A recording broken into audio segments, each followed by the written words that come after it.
सोचिए, अगर आज रात आप रोज की तरह खाना खाकर मोबाइल साइड में रखकर कल की योजनाएं मन में सजाकर आंखें बंद करें और फिर अगली सुबह आपकी आंखें कभी ना खुलें।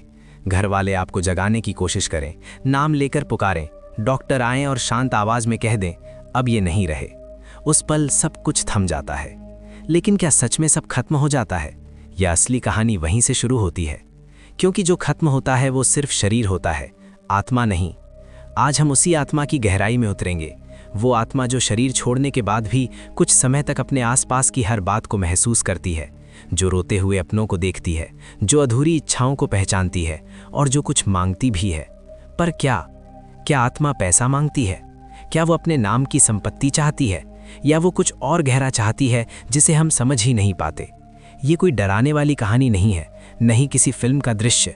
ये उन मान्यताओं, शास्त्रीय विचारों और सदियों से चली आ रही धारणाओं पर आधारित चिंतन है जो हमारे समाज में पीढ़ियों से सुनाई जाती रही हैं।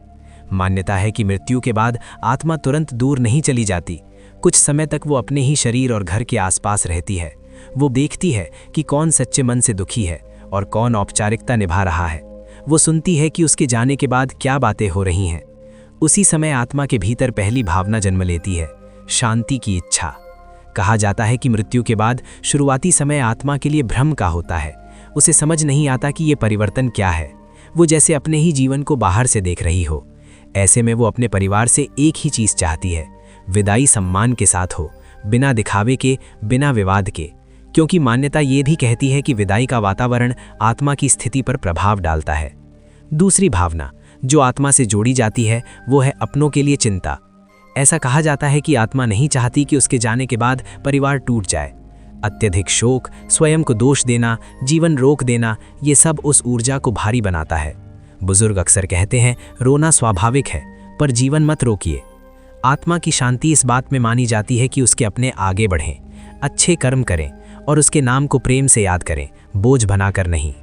तीसरी बात जो अक्सर कही जाती है वो है स्मरण और कृतज्ञता। विभिन्न परंपराओं में जो कर्म किए जाते हैं, दान, प्रार्थना, स्मरण, उनका अर्थ केवल रीति नहीं बल्कि भाव होता है। मान्यता ये है कि श्रद्धा से किया गया हर अच्छा कर्म उस आत्मा के लिए शुभकामना बन जाता है। यहाँ भावना महत्वपूर्ण है, दिखावा नहीं। कहा जाता है आत्मा धन नहीं मांगती, पर एक चीज़ ज़रूर चाहती है, उसके नाम पर विवाद ना हो। जब किसी के जाने के बाद घर में झगड़े शुरू हो जाते हैं, रिश्ते टूटने लगते हैं, तब उस जीवन की मेहनत जैसे व्यर्थ लगती है।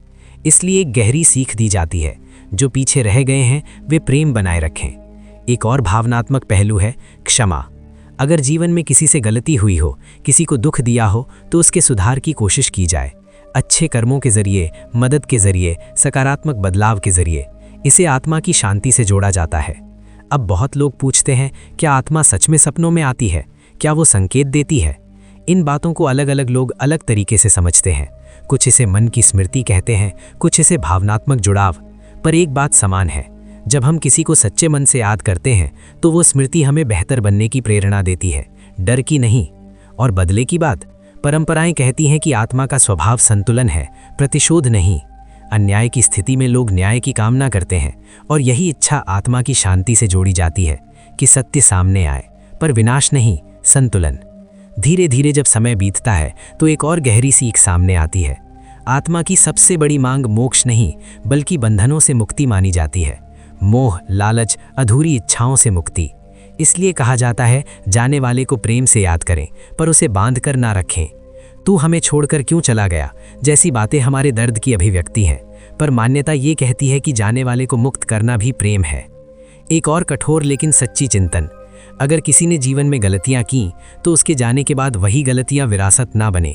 अगर कोई बुरी आदत थी तो उसे आगे ना बढ़ाया जाए। यही उस जीवन के प्रति सच्चा सम्मान है। दिखावे से ज़्यादा सादगी, बड़े आयोजन से ज़्यादा सच्ची मदद, यही बात हर परंपरा की गहराई में मिलती है। अंततः आत्मा की सबसे अंतिम इच्छा क्या मानी जाती है? सम्मान। डर नहीं, अफवाह नहीं, बल्कि ये कहना कि उसने अपना जीवन जिया, उसने हमें कुछ सिखाया। यही वो बिंदु है जहां मृत्यु आईना बन जाती है। क्योंकि असली प्रश्न मृत व्यक्ति से ज़्यादा जीवित लोगों के लिए है। अगर आज हमें जाना पड़े तो क्या पीछे शांति छूटेगी या संघर्ष? क्या लोग हमारे नाम से प्रेरणा लेंगे या विवाद करेंगे? इसलिए ये विषय डर का नहीं, जागरूकता का है। आत्मा की कहानी अधूरेपन से शुरू होती है और पूर्णता पर खत्म होती है। और पूर्णता कर्मों से आती है। जब जीवन सच्चाई, जिम्मेदारी और करुणा से जिया जाता है, तब जाने के बाद किसी मांग की आवश्यकता नहीं रहती, तब विदाई शांत होती है। अगर ये विचार आपको भीतर तक छू गया हो, अगर इसने आपको अपने जीवन को देखने का नया नज़रिया दिया हो, तो इसे यहीं मत रोकिए, इसे दूसरों तक पहुंचाइए। ऐसे ही गहरे और सोचने पर मजबूर करने वाले विषयों के लिए हमारे चैनल मानव ज्ञान 143 को सब्सक्राइब करें, वीडियो को लाइक करें और शेयर ज़रूर करें, क्योंकि यहाँ हर विचार का उद्देश्य एक ही है, जीवन को समझना, बेहतर बनाना और अंत से पहले सच में जीना।